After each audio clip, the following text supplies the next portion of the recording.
Everybody, it's Jake Mace, the Vegan Athlete. Thanks for watching my Vegan Athlete YouTube channel here. I would say about 50% or so of my videos at the Vegan Athlete channel are about gardening. The other half are about my vegan lifestyle. And when I began the Vegan Athlete YouTube channel years ago, I kind of began the channel kind of as a hobby channel where I could talk about being vegan, vegetarian, and not alienate my fitness, martial arts, tai chi, kung fu, and qigong people who are on my other channel, which is called Kung Fu and Tai Chi Center with Jake Mace. So the Vegan Athlete channel was kind of just a on the side video blog channel about my vegan life. And since a lot of my vegan life has to do with gardening, it became a lot of gardening videos. I hope you guys also enjoy my other videos about vegan food and what I eat in a day and just my vegan life. And I had a gardening workshop and a gardening tour and a gardening class that I taught this past weekend. And whenever I teach these gardening workshops and gardening tours and gardening classes, it's great content for YouTube because people always ask wonderful questions and things just come up during the live class that I now share with you guys on the YouTube channel. I videoed me and my friends from Green's Garden video, the entire garden workshop and tour. It's an hour and a half long YouTube video that I'm putting together right now, hopefully for uploading tomorrow, so you guys can check it out as if you were there. But basically, there are 5 things that I'm going to talk to you guys about today. There are 5 reasons. I'll show you guys my gardening hands here. 5 reasons why you guys need to grow your own food right now at home. It is crucial. You grow your own food at home. It's crucial you learn how to be a successful gardener. It's crucial you guys turn your black thumbs into green thumbs immediately before it's too late. And whenever I teach these gardening workshops and gardening tours, I always end the gardening tour and workshop by talking to the group about one thing. So I had a group of about 100 people in front of me this last garden tour. It's amazing. The one before this last one, there were 300 people that came to my garden tour over the course of 2 different classes. So it's me at a very humble residence in the Phoenix area at the garden that I started back about 7 years ago, and it's 150 people per class, 2 classes, 300 people over the course of the whole workshop that are interested in growing their own food at home. So there's a movement of people out there who want to grow their own food at home. And I'm in front of these people, 100 people, 150 people, or sometimes when I do larger conferences, it's like 500 people. And I love speaking in front of the group. And what I do at the end is I talk about how I believe personally in my heart that the vote that we cast for our political leaders is becoming less and less important every single year. When you guys go to the voting booth, whether it's for the midterm elections, whether it's for your local congress people, council people, mayors, whatever you're voting for, or whether it's the presidential election, or whether it's propositions, no matter what you vote for, I believe that vote is worth less and less and less every single year I've been alive. I began voting when I was 18 years old because I turned 18 years old when Al Gore and George Bush were running against each other for the presidency. And I voted for local people, I voted for propositions, I voted for senators, congressmen, I voted for different places where funding for money. I voted for the presidential election. I have never voted for the winning candidate, but I still vote even because I think it's important. But I think it's less important every year that goes by. The reason why I think that is because of interviews that I watched with former presidents like Jimmy Carter. And what was Jimmy Carter? He was a peanut farmer. So I tend to like to listen to the gardeners out there, especially when the peanut gardeners become president. And this interview I watched recently with Jimmy Carter was talking about how he believes that America is no longer a democracy, it's an oligarchy. And I didn't really understand what an oligarchy was. I still kind of don't, but I did do some research on it, and it makes a lot of sense. Go find the interview with Jimmy Carter. I'll put it in the link down below when this live video is over, where he talks about America is now transitioning to becoming an oligarchy. In a nutshell, that's where different corporations can work deals with the government officials, so that it's not really fair. And it's not really a free country. It's where certain corporations have worked a deal with government, so they get special treatment, and special funding, and special money, and special breaks that nobody else gets. And I really believe that. I believe that money and companies are running this country now more than our political leaders are. Do you guys really think that Trump's in charge of anything, or the corporations in charge of anything? And that being said, well, I believe the corporations are in charge. And that being said, who's the president right now? A business person who's in charge of many companies. So the line, the threshold between money and public service. By public service, I mean our political leaders. The line between money, companies, and public service is becoming blurred. There's no threshold anymore that separates money from people, or money from the people, money from the political leaders. It's all just mixed up. And so I believe that in today's world, and I'm 35 years old now, okay, I've voted a bunch of times. In today's world, the only vote that matters is your money, is your dollars, is this stuff right here. So I'm sitting in front of all these gardeners, like I did this past weekend in the middle of my garden, and the house is packed. Everybody wants to talk about gardening. I want to say to them, the real vote in today's world is your dollars. If you guys want to grow a garden, but if you go to McDonald's, one of the biggest corporations in the world, or you go to Walmart to buy your groceries or anything else, you are casting a vote for those big corporations. So when the little guys and the local places have no more voice, because the big boys, like the big box stores, have all money and power, because money is power, like or not, it's because you guys voted for it. We voted for it with our money. So the most important vote we didn't cast is with our money. So I say to you guys, vote for yourself. I want to say to you, even before you cast a vote with your dollars for local businesses, what's the most local business there is? Well, it's you. You are the most local business there is. So why wouldn't you take your money and spend it on you?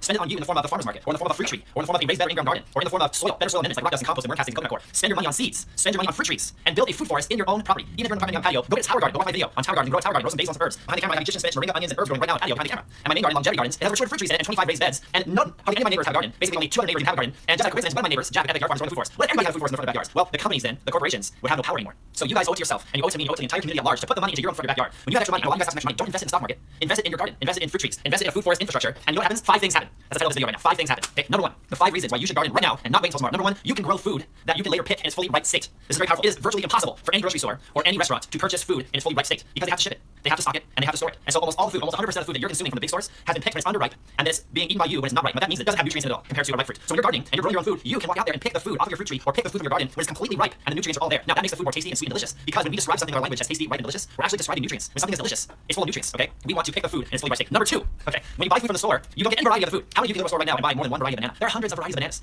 There are hundreds of varieties of eggplants. There are hundreds of varieties of tomatoes. There are dozens and dozens and dozens and dozens of varieties of basil. So when you guys grow the food yourself in your own front of your backyard, you can plant a wide variety of varieties. And you can sample like 12 different kinds of eggplants maybe, or like 12 different kinds of apples, or 25 different varieties of dates. If you guys are planting date palms, like I'm planting here in the Phoenix area. So you get to bombard your body with a wide variety of different foods instead of just one. And when you eat a plethora of different varieties of foods, you get more nutrients, you get healthier. Okay, number 3 reason you should garden right now. Number 3 is the soil. I think the term organic is a total bullcrap term.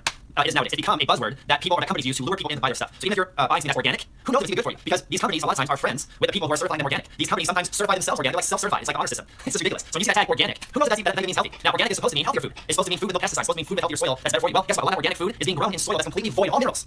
So you guys are buying organic. What's the soil like? Is it just being grown in dust? It's being grown too much, so the soil now is ripped of all nutrients, or just ripped of all nutrients and completely void of any kind of power? Well, when you garden in your own front of your backyard, you guys can put active compost in there. You guys can put rock dust powder in there. You guys can put worm castings in there, and you can make the soil mineral rich again, full of life. And what happens is you guys eat that food, and boom, you get the strength of the olden days. I bet you $1 million that your great grandparents were infinitely more strong than you are because the food they were eating was grown in better soil than the food that we're eating. So when you guys are growing your own garden and your own fruit trees, your goal is to make the soil come alive and fill it with minerals. So when you eat the food later on, you are remineralizing your whole body, your organs, your blood, your muscles, everything you have in you is getting healthier and detox and living longer. Okay, it's like body armor. Growing your own food with healthy soil is like body armor. Now, number 4 reason you should start gardening right now. Number 4 is that it saves you money, and this is a very important thing. What's happening in today's world is that we are being charged so much for food that we have to work more of our lives away. And then we're having to move to parts of the city that are farther away from where we work. So we all have to have cars that can drive those places of work. And then you have to work more hours to pay for those cars. We gotta work more hours to pay for that food. We gotta work more hours to pay for the rising costs of where to live. Because every time they build an apartment complex, that's a brand new tower in town, all the other smaller apartment complexes charge more for the rent. So we're living in a time right now where everything's becoming inflated to these crazy levels. And the rest happen. We have to slave our lives away in cubicles and offices, working inside underneath UV lights for the man or woman in clothes we don't even want to wear, because we need to work our lives away to afford the car that brought us there and the food that keeps us going and a place to sleep at night, a place that allows us to watch just 1 hour of Netflix, Stranger Things, before we fall asleep because we're exhausted from slaving away 12-hour workdays or longer.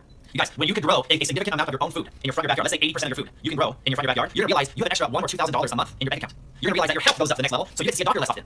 When you guys grow 50 to 80 to 100% of your own food at home, you will realize that you will have more money and more health, and therefore you can work less hours. Now what happens is when you work less hours for the man, slaving away for the system, you have more hours in the day to go pursue hobbies that actually bring a benefit to society. Hobbies like art and like science and like engineering and like fitness, things that actually matter. Because most of us are working jobs that don't really matter, and we, after our job ends, we go do things that we like to do that do matter. Well, guess what? When you don't have to work as much, you can go do those things you love to do that actually benefit the greater society at large. All right. And the fifth and final reason why you guys need to garden at home right now is because it's very relaxing and calming to the body. When you guys grow a garden, just the act of gardening is an athletic sport. To me, as a vegan athlete, I made that term up years ago when I started this YouTube channel, and at the time I didn't know anybody else using that term vegan athlete. As far as I'm concerned, I made it up because I was trying to think of this channel being called vegan something. Should it be called vegan sports? Should it be called vegan muscle? Should it be called vegan fitness? What is a word that I could put with the word vegan to make people understand that being vegan is not being weak, being vegan is not being heavy, being vegan is not being a nerd, but being vegan is athletic, vegan athletes. And a lot of people to this day, they really thank me for calling my channel vegan athlete, because vegan athletes changes the mind of people. And guess what? This channel might need to be changed to be called gardening athlete, because gardening is an athletic sport. When you guys are gardening, you're working out with soil, with shovels, with hardcore manual labor, but the labor of the gods, earthly labor. Okay, labor that is salt of the earth type of work. So just the fact that you're doing an athletic sport of gardening is very relaxing to the body, because it helps you flush out hormones and flush out stress. Now, when you get to enjoy the benefits of your garden by sitting back and enjoying your fruit trees, when you get to sit back and enjoy the beauty of your food forest, well, that's very relaxing. And for me, I practice a lot of meditation, and when I get to do my meditation in my garden, it's the best. I really supercharge my meditative skills in my garden, and it relaxes me to a very, very calm state. And then just the fact that you are eating healthy food in your garden will chemically relax you from the inside out. When you guys have short breaths like this, that's very stressful. When you guys drive in traffic in your cars every day, that's very stressful. When you guys go to work, it's very stressful. When you guys have to get the money, it's very stressful. Let's go to a different state. When you guys breathe deep, it's very relaxing. When you guys spend time doing hobbies that you love, like gardening, it's very relaxing. When you guys put cigarettes and alcohol and crappy food from fast food restaurants, when you put meat and dairy in your body, chemically on the inside, you're stressing your organs and your blood and your body out. So no matter how much you meditate, if you meditate all day long, but you're putting crappy stuff inside your body, you're never gonna be calm. So when you guys eat the food that you grow in your garden, it's gonna chemically create a reaction in your blood and your organs and your bodies and relax you from the inside out. Now when you combine the relaxed chemical state you'll get from eating that food, you combine it with the beauty of sitting in your garden, and you combine that with the athletic sport, the fitness side of gardening, you're a bodhisattva. You're an enlightened being. You're a relaxed warrior on earth who gets to live the rest of their lives in this relaxed, happy, and controlled state. So there you go, guys. That's why I told the class this last weekend. I thought I would share with you guys out there. If you like videos like this that are done totally live, no editing, you guys hit the like button for me. Comment down below what you guys think, and also tell me down below what city you're watching from. I'm always interested in where in the world you guys are located and where you're watching my videos from. And hit the bell button down below and turn on my post notifications. All the comments that you guys leave during this video, I really appreciate it. I'm gonna try to get there and respond to all of them right now. And if you guys want to follow me day by day, go to my Dave Mace Tai Chi Instagram, or join my Urban Farming or Urban Gardening Arizona Facebook group for gardeners. Almost 30,000 members there, and almost 80,000 members on my Instagram. And the vegan athlete will be hitting 100,000 subscribers in about 10 days or so. I think about 10 to 20 days. And we're almost at 10 million views. So there's 100,000 people that like vegan food, vegan adventures, and gardening. I love you guys. Thanks for watching, and I'll see you all back here next time.